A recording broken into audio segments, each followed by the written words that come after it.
next series of lectures is going to be about soils, plant nutrients, and composting, all subjects of great interest to the potential gardener.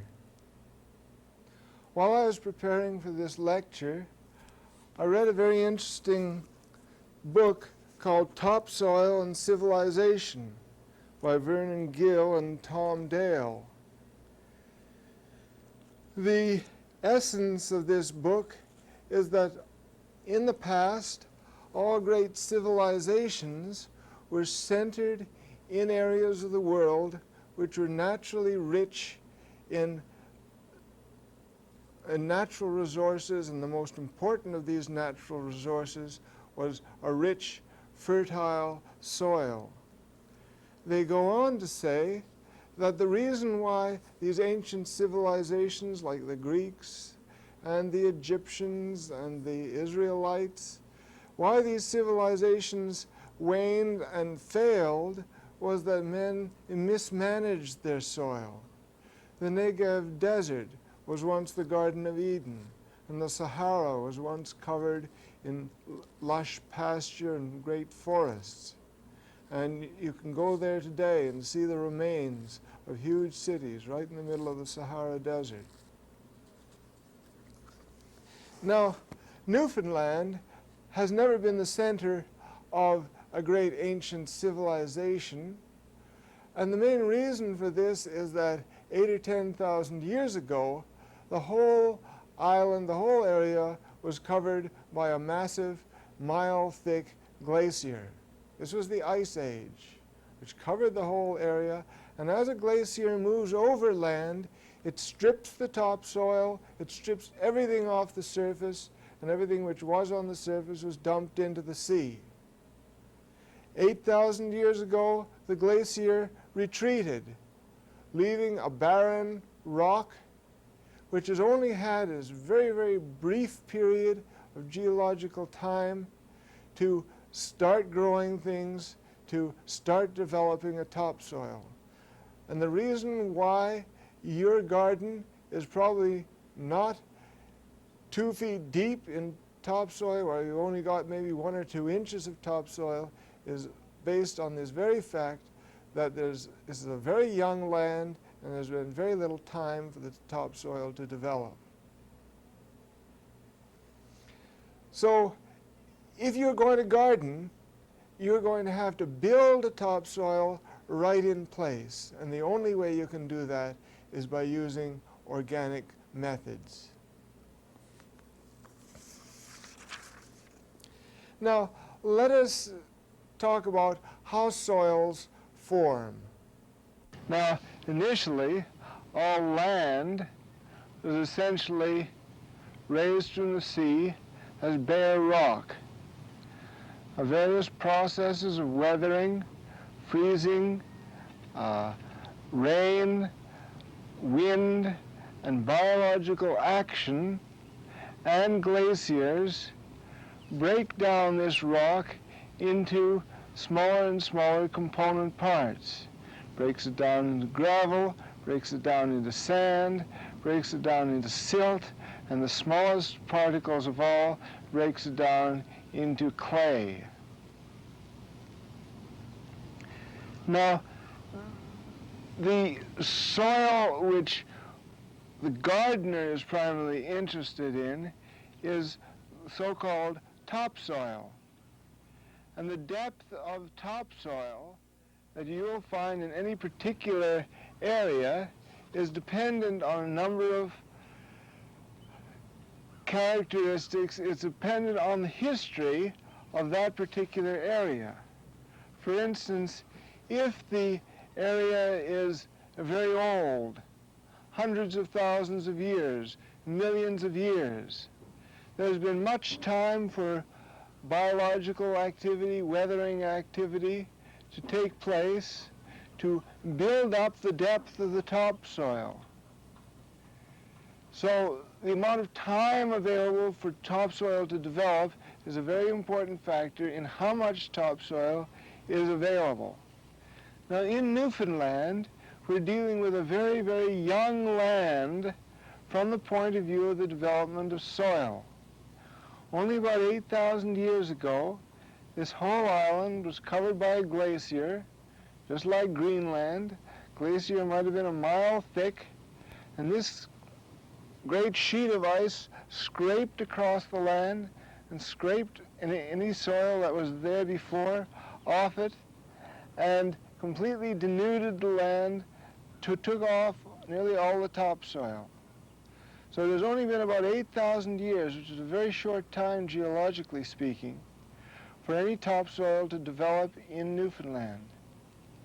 Now, if you're lucky and you live in a river basin, you might find yourself with very deep, very easily worked topsoil. This is alluvial soil. This is soil which has been brought down by the river and piled up over the years, and this kind of soil will develop very deep soil and very good, easily worked soil in a relatively short period of time. But most of us, unfortunately, from a gardening point of view, live in areas which have been covered by forests or covered by pasture, and it takes much longer for topsoil to build up on this kind of an area.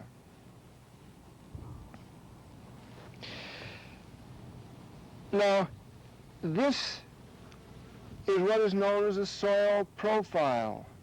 I've cut down the edge of this bank to expose the surface, the side section of the soil. This, as far as I know, has been in pasture land for maybe 100 years. As far as I can tell, there's been no attempt to plow this land. Essentially, this has been in unworked pasture land for many, many years. But there's been no attempt to dig down and deepen the amount of topsoil. When you get a soil profile, you generally get a number of layers of soil. You see this dark top layer. That's the organic layer. And then there's a somewhat lighter layer, which is not very well distinguished down here. That's called the A horizon. This is the O horizon, the organic layer. This is the A horizon. And this down here is the B horizon.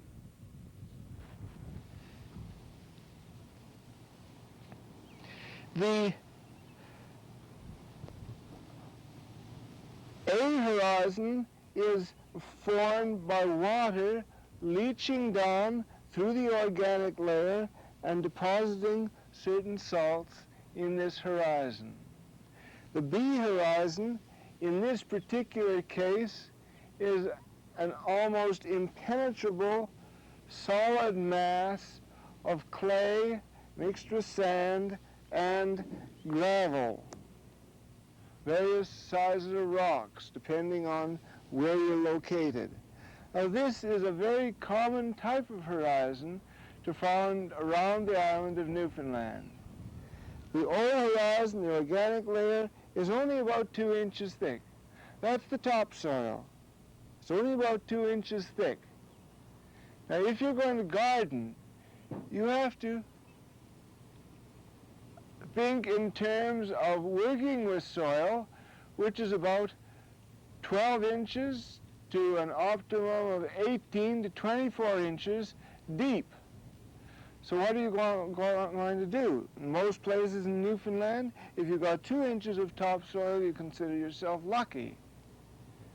So one of the objects when we get into gardening is to build up the soil, to build the soil both in quality and in quantity. And what we're attempting to do is to accelerate the process of soil building which naturally occurs in nature. as soon as you can, after this lecture, go out in your garden and take a look at the soil. This is the material you're going to have to work with. Dig a hole and take a look at the soil profile. If you got an O horizon deeper than 3 or 4 inches, you can count yourself lucky. What I want you to do is dig into the soil at different layers and take out samples and feel it. Feel the texture of the soil. Now, when I do that in my garden, I'll tell you what I get. The very thin 2-inch top layer is hard, spongy turf material. Immediately below that, I get into the hard pan.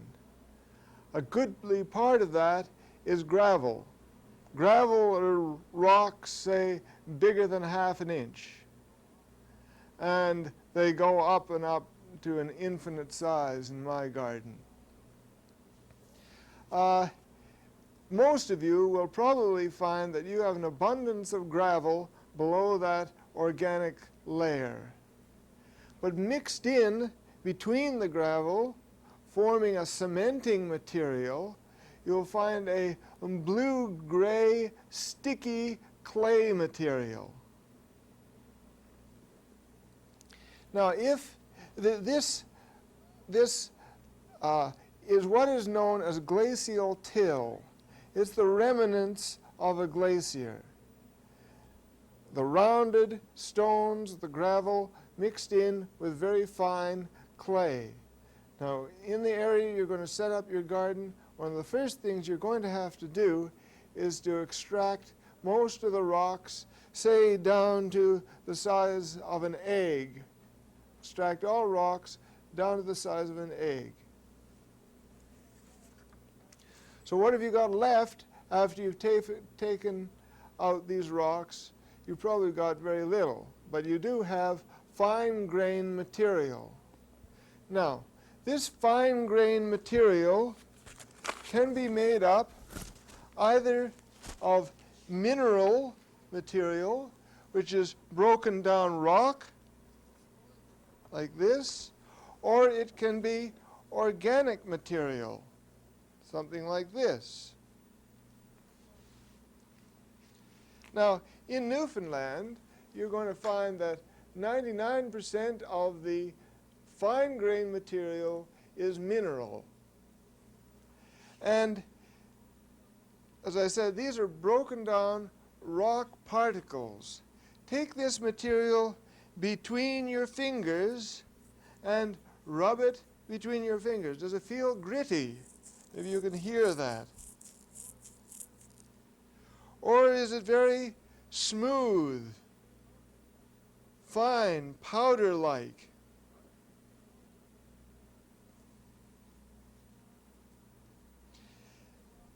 Can you pick the material up and blow it? If it's that, it's powder-like and dusty. You'd have to dry it off to do that. You certainly can't do that with sand. So the size of the material is going to vary from very fine powder-like material, which we call clay, up to coarse textured material like this, which we call sand. And if it gets any larger, then it goes to gravel.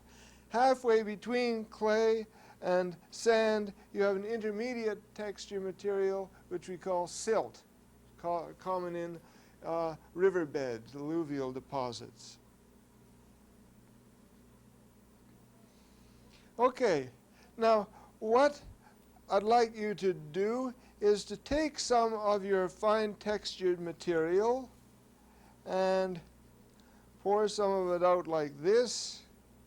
Put a little hollow in it, make it look like a little volcano, and take some water and pour it on that material.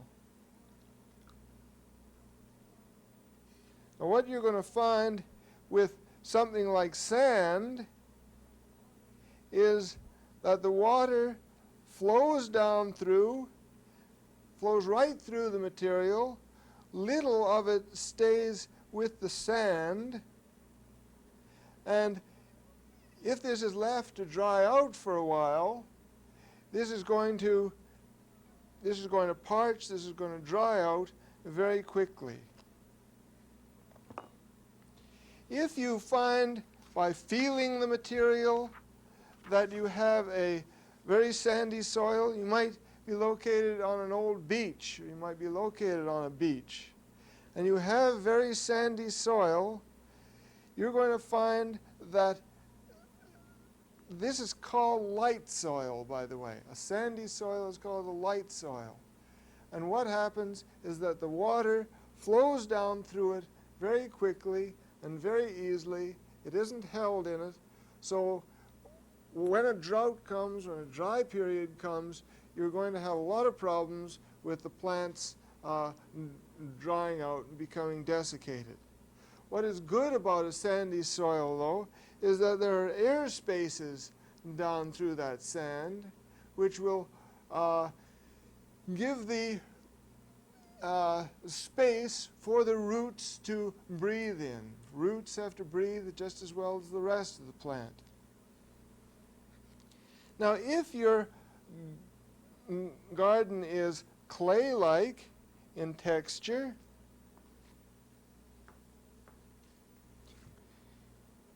you've got very smooth textured material, very fine grain, and you pour water into this material, it doesn't go down in. You see how it stays on top?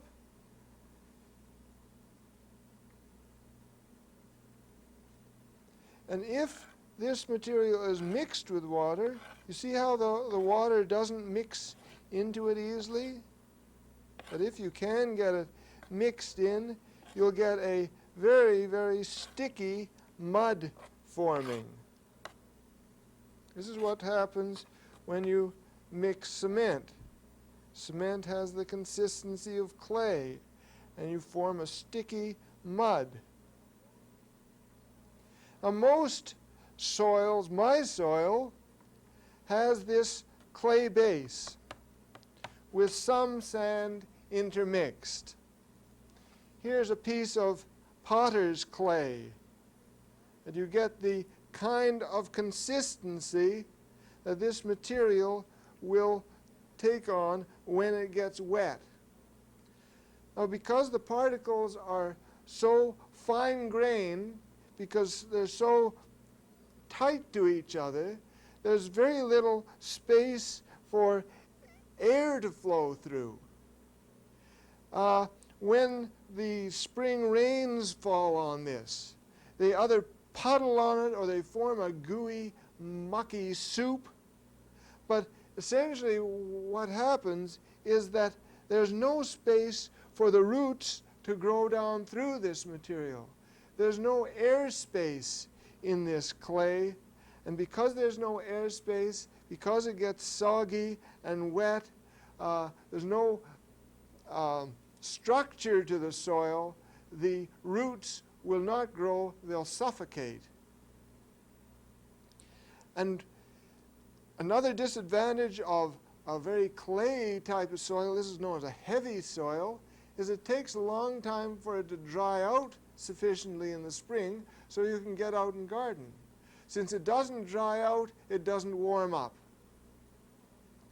And then later on in the spring, you'll find that your clay soil hardens up and forms a cement-like surface. And this is very poor also. It'll crack and cake on top.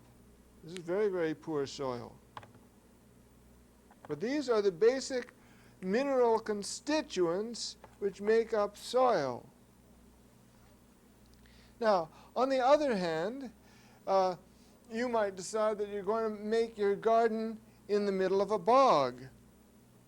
And your soil, when it's dried out, will look something like this. This is peat moss. We can focus on this bag. Here's a bag of sundew peat moss, and it comes from Cochrane Pond on the Trans-Canada Highway. And this is what it looks like. Peat has a tremendous ability to absorb water. Maybe we can, this is called a peat pellet. They're used for planting seedlings. And we'll leave one there. This is just a piece of compressed peat. And we'll put that in there. And maybe as I'm talking, we'll leave the camera on there. And you'll see this start to swell up as it absorbs the water. What this is going to demonstrate to you is that peat has an enormous capacity to absorb and hold water. Now, we're going to go through this again. Sand is very open, loose texture. Water tends to go down through it and percolate right down through the material so that it doesn't hold water. Clay, on the other hand, tends to form a gooey, muddy mass with no texture whatsoever. It tends to have an inability to get rid of water. Organic matter, like peat, has an enormous, has a more of a sponge-like consistency. It has an ability to absorb water, to hold on to water without letting it percolate down through, but it doesn't lose its loose texture. If we could compare these three to three different kinds of diaper.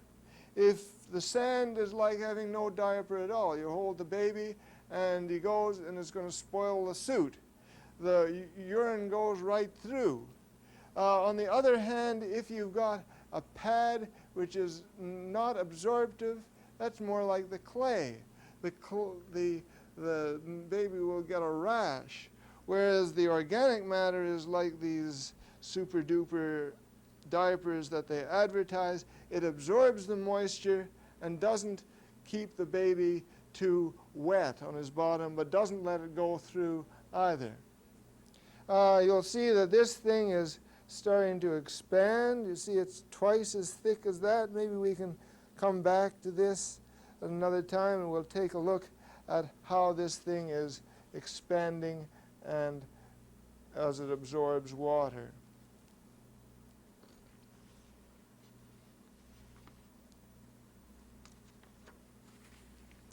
Now, let me just finish off with peat moss.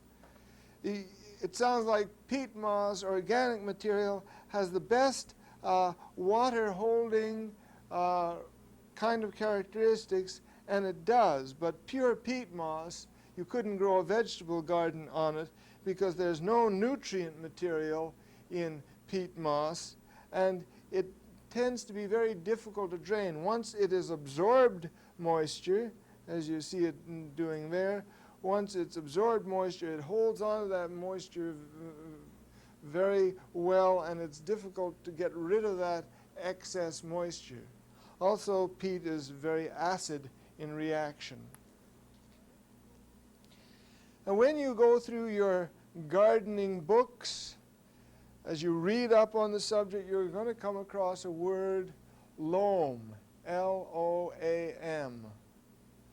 Loam is a word which you'll see again and again, and not many people seem to define it very well. And they don't define it very well because it's a very variable, it means a lot of different things to different people. But to simplify matters, loam is simply good quality garden soil.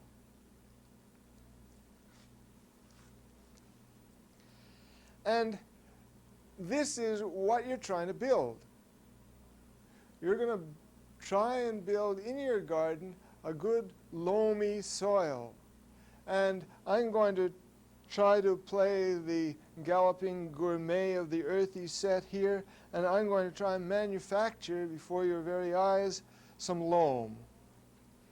So what you want to start off with is some sand.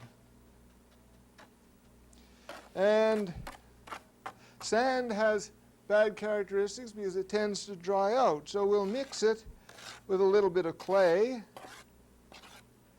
We'll mix this sand and clay together, and we'll get the water holding capacities of the clay and the good drainage characteristics of the sand.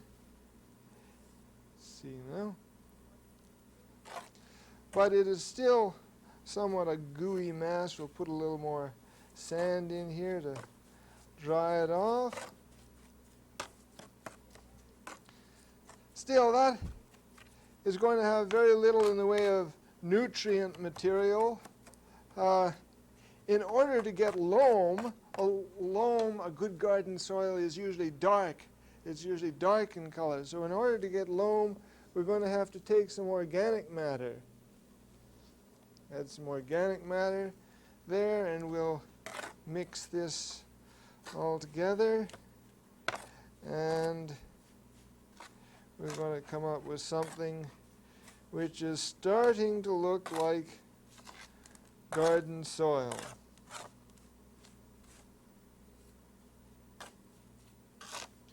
Now, maybe we'll put a little more sand in. Got a little bit of excessive water in that clay.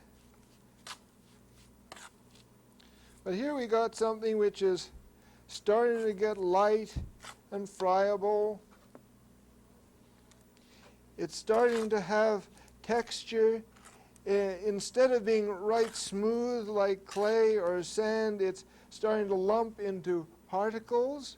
We're starting to get structure to this material, so that when the soil starts to lump into particles like this, you see there are spaces developing down there. That's where the air can get down and circulate down there. That's where the roots are going to grow down, and where exchange of gases at the surface of the root will take place. Okay, there's a very primitive development of a loam. Essentially what it is then is taking the good qualities of sand, good qualities of clay, and the good qualities of organic matter, and mixing them together to get a sum total which we call loam.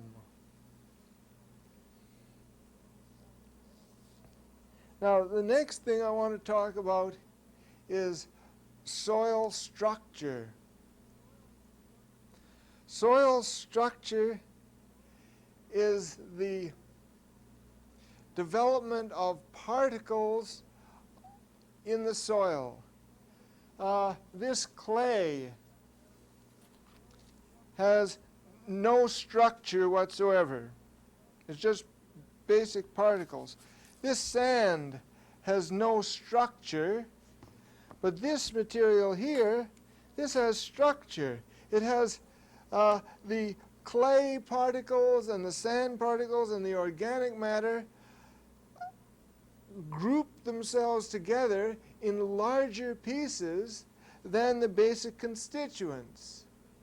Let me explain another way. If you take a piece of stale bread and you crush it up in your hands, you end up with breadcrumbs. Now those breadcrumbs have structure. There's space, airspace between the large breadcrumbs. If you take those breadcrumbs and you grind them to a very, very fine powder in a mixer or something, you end up with essentially flour. The flour has no structure. Now we talk about a soil which has structure has developed what we call crumb structure. The development of crumb means that the basic constituents of the soil have been glued together in larger particles which we call a crumb. And this allows for the air and the moisture to percolate down through it It allows for roots to grow down through it, and it's extremely important for good soil to have a good crumb structure. Now, if you take your soil and you mix it too well, you'll destroy your crumb structure. If you go out too early in the spring, when your soil is too wet, you'll destroy the crumb structure of the soil. So this is something to look for. Look at somebody's garden which has been developed for years and years and pick it up, and you'll see that the soil has crumb structure.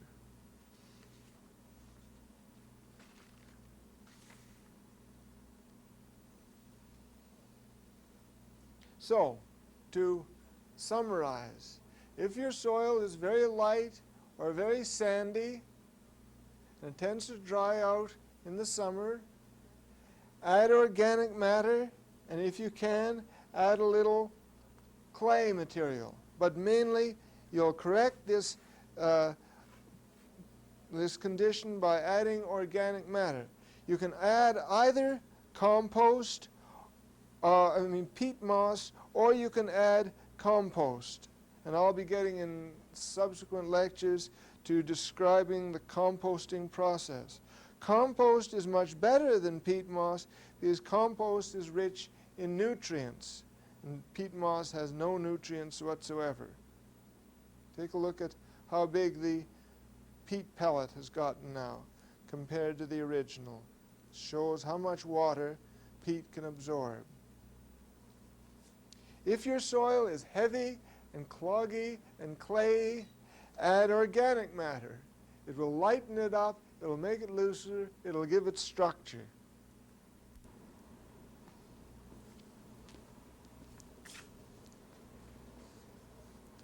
Now, if you're starting a garden in a completely undeveloped patch of land, you're going to have to resign yourself to the fact that you're not going to grow very many vegetables in the first year or two.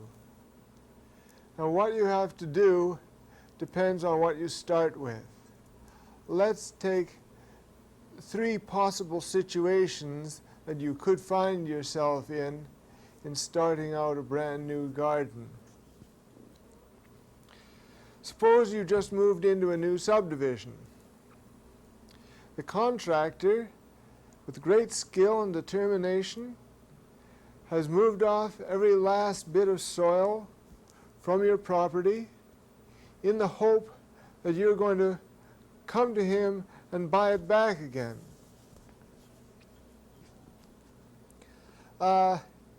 You've got that choice, but you can also build your soil right in place. Now, the first thing to do is to start small. Pick a small garden, even if it's 100 square feet, and start it off and develop it properly, and then you can work out from there. Now, the way you're going to have to start is to start by picking off the rocks. Pick off the rocks larger than hen's eggs. And then haul in as much organic waste as you can find. You'll find that your neighbors are very obliging in providing you with shavings, with leaves, with grass clippings. You can even go to your local supermarket and get lettuce leaves and cabbage leaves. All this material can be brought in and dug into your fledgling garden. In the next session, I'll deal in more detail with how you should properly handle this organic matter which you're bringing in to build up your garden soil. Suppose, on the other hand, that you want to develop your garden in a patch of woodland next to your summer home. Well, you have 2 choices. You can get a bulldozer in to clear off the piece of land, but this is sort of using a sledgehammer where you should be using a fine needle. This is overreacting, overdoing the thing. And by bringing a bulldozer in, you tend to end up with something that looks like a suburban allotment in which any natural soil which was there is dragged off by the bulldozer. So I would suggest, if you have the patience and the time, to hand clear your land.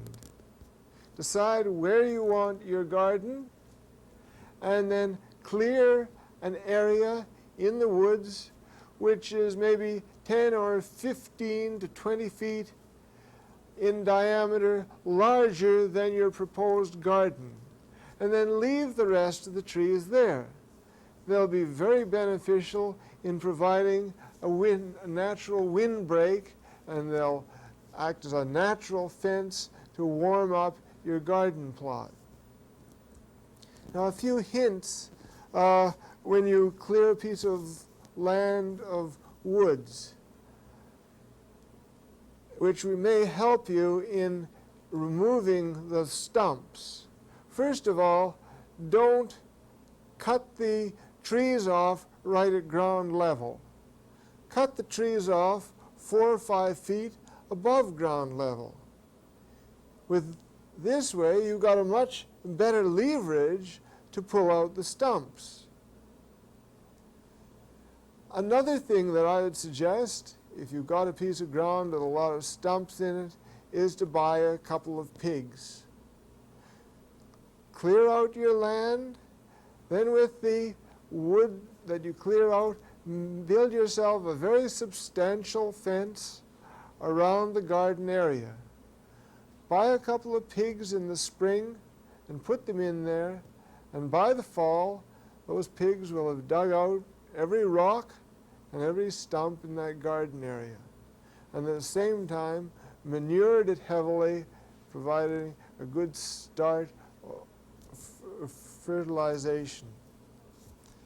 If you find that a pig is ignoring a particularly stubborn stump, you might try digging a few small holes underneath the stump and pouring some grain, or putting a few potatoes down under the stump. And the old pig will go crazy trying to dig up the grain or the potatoes, and at the same time will dig out the stump. Pigs are remarkable creatures.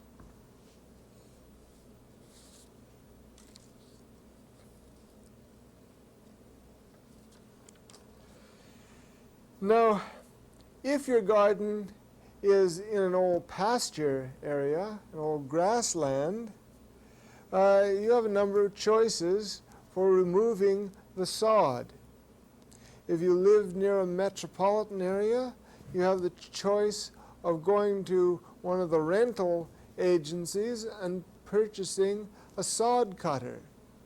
You can cut the surface sod up, pile this sod in piles around your garden, and these will rot down over a period of a year, and then you can shovel them back onto the garden after they've thoroughly rotted. For goodness sake, don't do what I see happening around this area, is go into a beautiful pasture with a sod cutter, cut all the sods off, and sell them to somebody for their lawns. This is just sacrilege. You may know a local farmer who has a tractor, and ask him to come in and plow your ground for you. Get him to come and plow your ground in the fall if possible. He'll turn the sod right over, upside down. By the following spring, unfortunately, you'll find that your ground is still totally unworkable. That sod is very heavy, very dense, and cannot be gardened in. You'll find that it takes probably 18 to 24 months for freshly turned sod, turned with a plow, to rot down sufficiently so you can start gardening on a regular basis. But you can still use that piece of land the first spring by growing potatoes on it. You set your potatoes on just a little bit of soil, and the potatoes will grow over the first season and help to break down that sod. You may decide to grow your potatoes directly on the surface of the sod using the Newfoundland lazy bed method, as I described in a previous program. You'll find also that pigs are extremely efficient at rooting up an old pasture. I put some pigs into a small movable pen last year, and every week we moved it from place to place, and as soon as the pigs were put into a fresh area of sod, they went just crazy over it, and they began digging up the old sod and eating it up. So pigs are very efficient at starting a garden in an area of old sod. Now, once your garden has been broken for the first time, you're going to have to dig or till or plow the garden once a year from then on. Now, a most important point, never plow or dig or till or expose your garden to the elements in the fall. Always save that for the spring. If you dig up your garden in the fall, you leave your garden naked. There's no protective cover on your garden. Leave the old plants in the garden. Cover your garden with leaves or straw or mulch or anything that you can get hold of.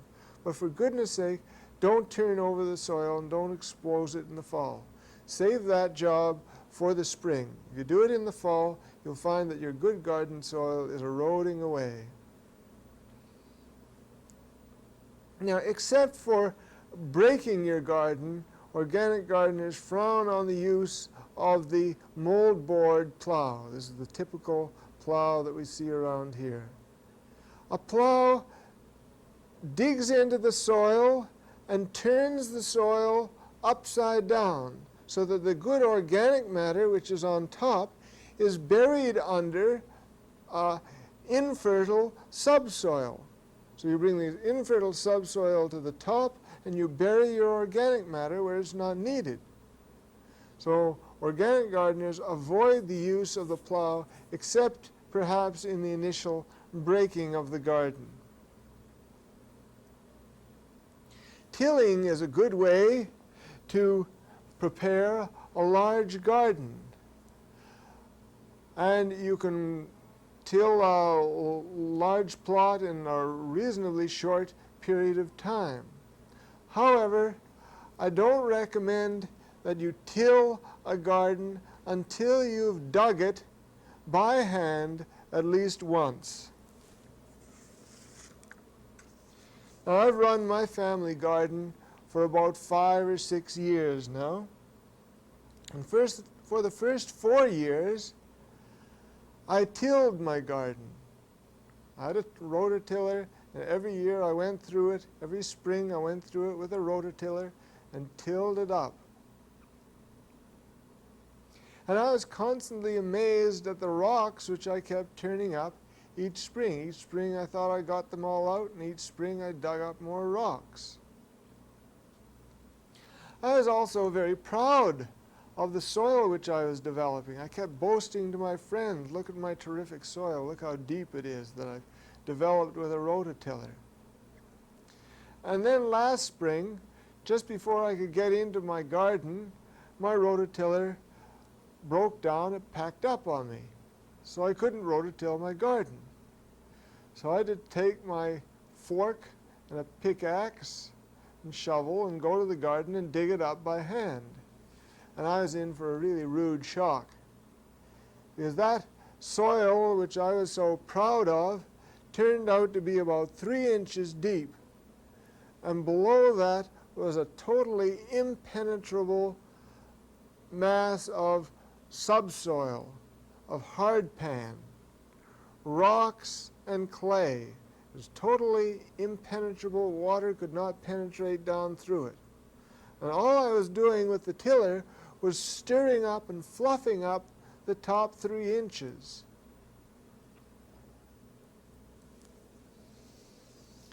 So for the next 2 weeks, 2 of us labored on a garden that's 100 feet by about 40 feet. For 2 weeks, we dug away at that garden and we broke up that hard pan down to a depth of about 18 inches. And we removed every rock bigger than a hen's egg. Remember, rocks smaller than a hen's egg leave in the garden. They add to the lightness and the structure of the soil. Now you'll say it's ridiculous to spend 4 man-weeks digging a garden every spring, and I'll certainly agree with you in that. But this was a once-in-a-lifetime investment in that garden. I never expect to have to dig my garden to such an extent again. I've dug it once, and that's all I'm going to have to dig it. And while I was working for those 2 solid weeks, I swore that I would never walk on my soil again. I just worked too hard for it. I swore I'd never walk on it, which would compress it and pack it down into hard pan again. And that's where I determined to go to the raised bed method of gardening. As I finished digging an area, I marked it off in 6-foot wide areas across the slope of the garden, and then I shoveled all the soil out of a 1.5-foot wide pathway and threw the loose soil up on either side.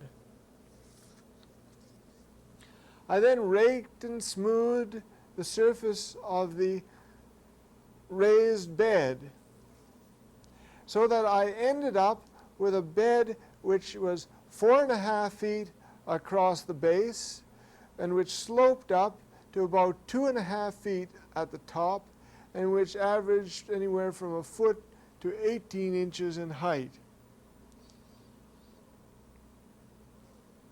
The soil in this bed was now loosened to a depth of more than 2 feet. And since I never walked on this bed, the looseness of the soil continued right through until October.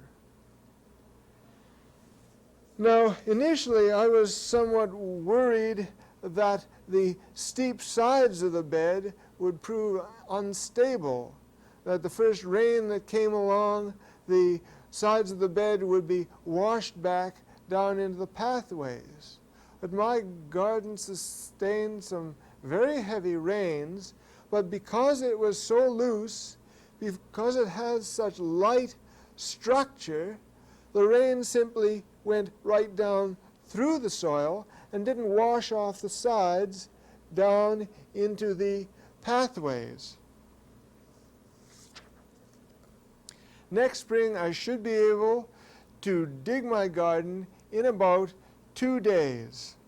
Most of my time will be spent forking compost into the top 6 inches of the soil.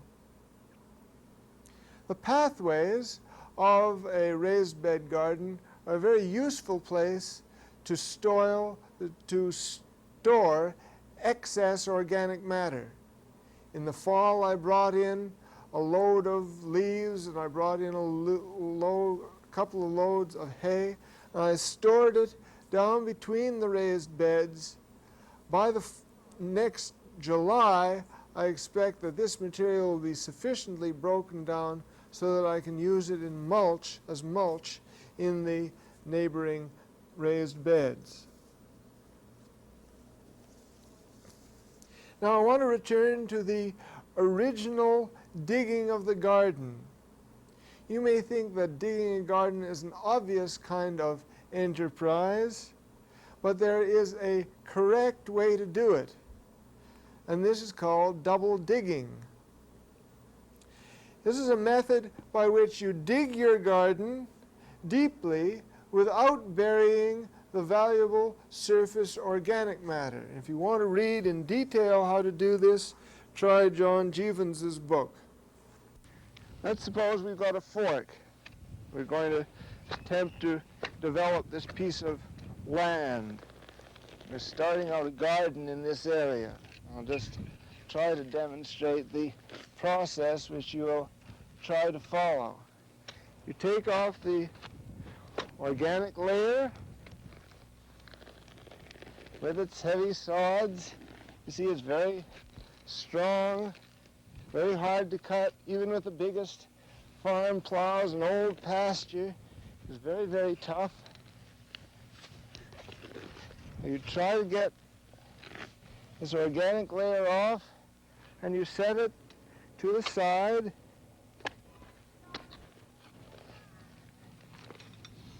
Set it to the side. Then you take your fork and you dig down into this very hard pan. This is called hard pan. And you dig down into this hard pan and break it up. You go through with the potato hook and take out the bigger rocks. And then you take the sods and turning them upside down on top of this broken up hard pan as a start towards developing your garden. Here I am in my garden on a cold, blustery June day, double digging the garden for the first time. I'm removing the surface organic layer here. You see that it's quite a dark layer and reasonably easy to dig through. I just shove it in front of the ditch that I'm digging. Then I go back and start working my way down through the heavy clayey subsoil. Note the color of the subsoil. Very pale, bleached out color. That's the color of the clay. It's very hard, very stiff material, and you really have to work hard to get down through it. There are lots of rocks in this material, and it's not easy to work through.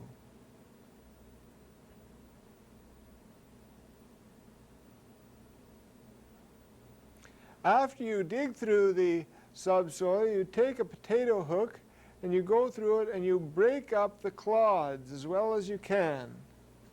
And as you go through it, you'll come across lots and lots of rocks which you can separate out, and then you can see a pile developing behind me.